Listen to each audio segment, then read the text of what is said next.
আসসালামু আলাইকুম রহমতুল্লাহি ওবরাকাতুহ। সম্মানিত ভিউয়ার্স, সবাই কেমন আছেন? আশা করি আলহামদুলিল্লাহ সবাই ভালো আছেন।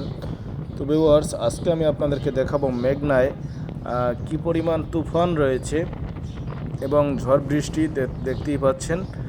আমি এই মুহূর্তে রয়েছি ঢাকা টু দ্বীপ জেলা ভোলা ইলিশা নৌ রুটের ফেরি এমবি কার্নিভাল ক্রুজে, যে ফেরি গাড়ি নিয়ে চলাচল করে দ্বীপ জেলা ভোলা ইলিশা রুটে।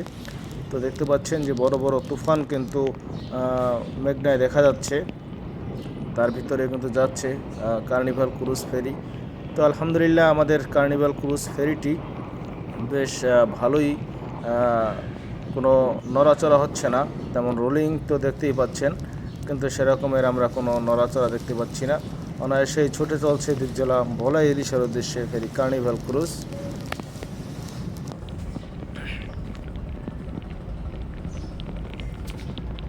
এরকমের আরও একবার বন্যার কবলে পড়েছিলাম, সেটা হচ্ছে ঘূর্ণিঝড় মিথিলির সময়, এবং এই মিথিলির পরে আর একটি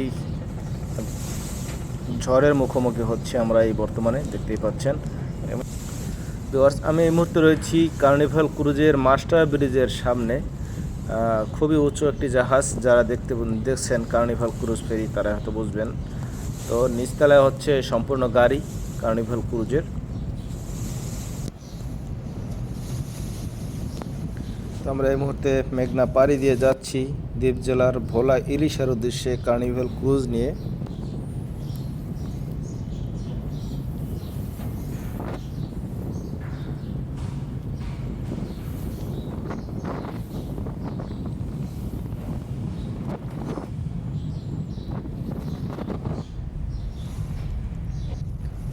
তবে ঘূর্ণিঝড়টির নাম দেওয়া হয়নি, তবে যে পরিমাণ তুফান এবং রোলিং হচ্ছে, তো ঘূর্ণিঝড়ের মতোই।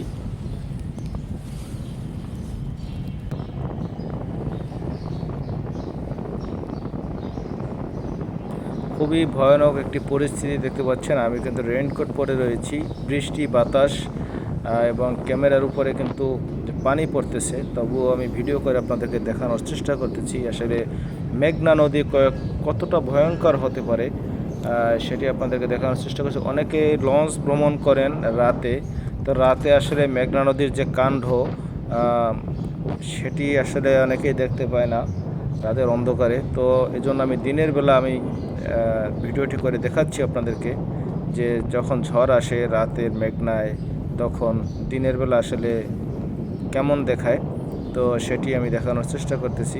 তো বেশ কয়েকদিন ধরে নদী উত্তল। তো ভিউয়ার্স, সবাই ভালো থাকুন, সুস্থ থাকুন, সবার সুস্বাস্থ্য কামনা করে বিদায় নিচ্ছি। আসসালামু আলাইকুম রহমতুল্লাহ।